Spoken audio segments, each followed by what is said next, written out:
For Jehovah, the Bible unfolds as a grand narrative of intimacy, loss, and restoration between Jehovah and humanity, often depicted through the metaphor of a bride and her bridegroom. At its heart lies the interplay of nakedness and covering, spiritual states reflecting our relationship with Jehovah. From Adam and Eve in Eden to the glorified bride of Christ in Revelation, this story reveals Yeshua as the light, the Word, and the Torah incarnate, who covers his people in righteousness and glory while leaving the wicked works exposed. This paper explores how humanity, once clothed in divine light, became naked before Yehovah through sin, attempted self-made coverings, and is ultimately restored through the blood and light of Yeshua, the bridegroom, as evil is laid bare. Eden, clothed in light, covered by Yeshua. In the beginning Yehovah said, "Let there be light."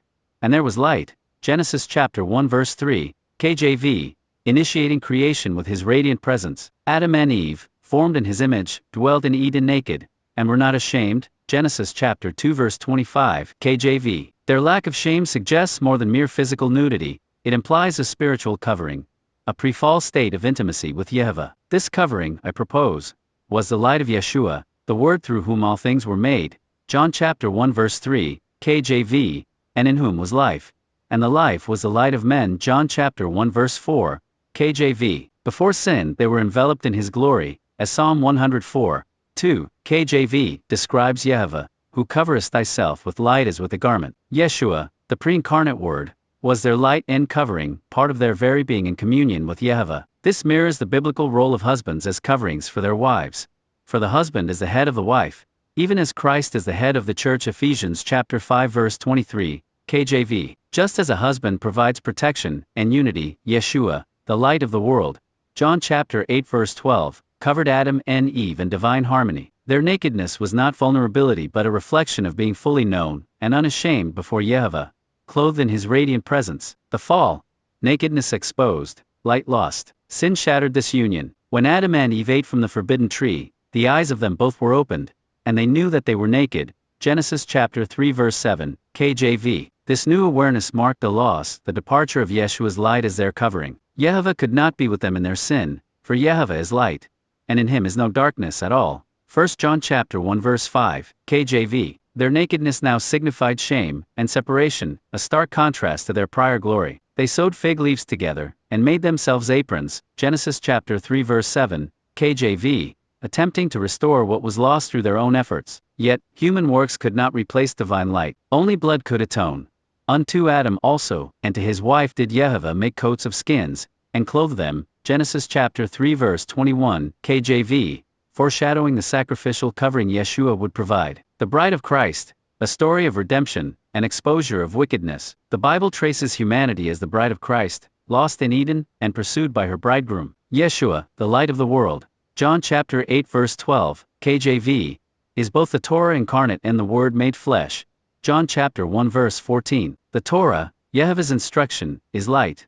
Thy word is a lamp unto my feet, and a light unto my path. Psalm 119, 105, KJV, and law is light. Proverbs chapter 6 verse 23, KJV. Yeshua fulfills this, I am not come to destroy the law, but to fulfill. Matthew chapter 5 verse 17, KJV. He bridges the written Torah and the living word, declaring, I am the way, the truth, and the life. John chapter 14 verse 6, KJV. Through the new covenant, he restores the bride by writing his Torah on her heart. I will put my law in their inward parts, and write it in their hearts. Jeremiah chapter 31 verse 33, KJV. This internalization echoes Isaiah chapter 51 verse 7, and KJV. Listen to me, you who know righteousness, you people in whose heart is my law. Do not fear the reproach of men, nor be afraid of their insults. Righteousness embodied in Torah becomes the bride's inner light as Yeshua, the Word, dwells within. Let the word of Christ dwell in you richly. Colossians chapter 3 verse 16, KJV. Clothed in him, we put on the Lord Jesus Christ. Romans chapter 13 verse 14, KJV.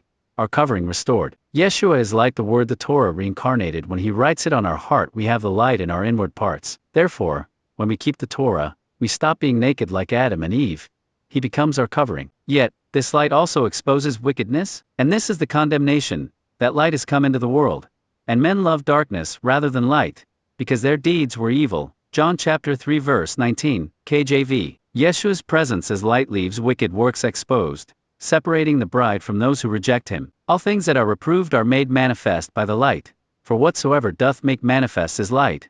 Ephesians chapter 5 verse 13, KJV. The bride's righteousness contrasts with the nakedness of sin laid bare before Yahweh's judgment. Restoration and glory, the bride clothed anew, wickedness judged. The bride's journey culminates in Revelation. After Adam and Eve's failed fig leaves, humanity's attempts at self-righteousness fall short. Only blood, the Lamb's blood, restores what was lost. Revelation chapter 19 verse 7-8, NKJV, declares, "Let us be glad and rejoice, and give him glory, for the marriage of the Lamb has come, and his wife has made herself ready. And to her it was granted to be arrayed in fine linen, clean and bright, for the fine linen is the righteous acts of the saints." This fine linen, clean and bright, reflects Torah's righteousness, Psalm 119, 172, and Yeshua's light, clothing the bride in his glory. We are required to do righteous acts in order to be covered. The New Jerusalem, prepared as a bride adorned for her husband, Revelation chapter 21 verse 2, KJV, descends with the glory of Yehovah,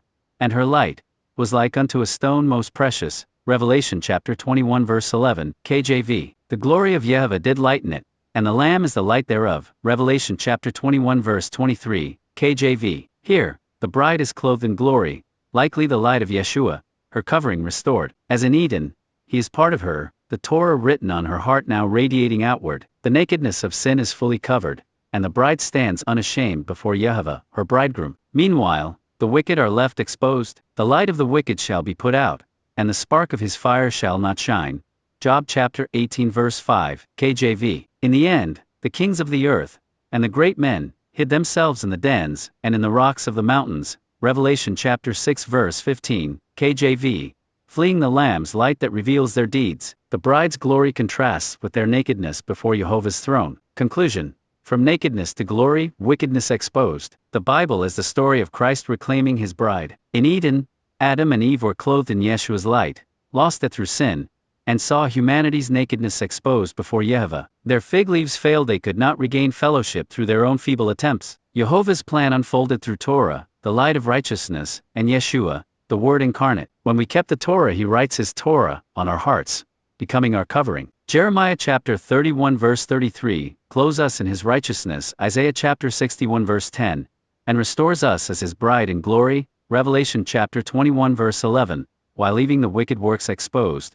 John chapter 3 verse 19, Ephesians chapter 5 verse 13. From Genesis to Revelation, nakedness gives way to covering, shame to splendor, as Yeshua, the light of the world, redeems what was lost in the garden, and judges the darkness, uniting us who faithfully guard the Torah once more with Yehovah.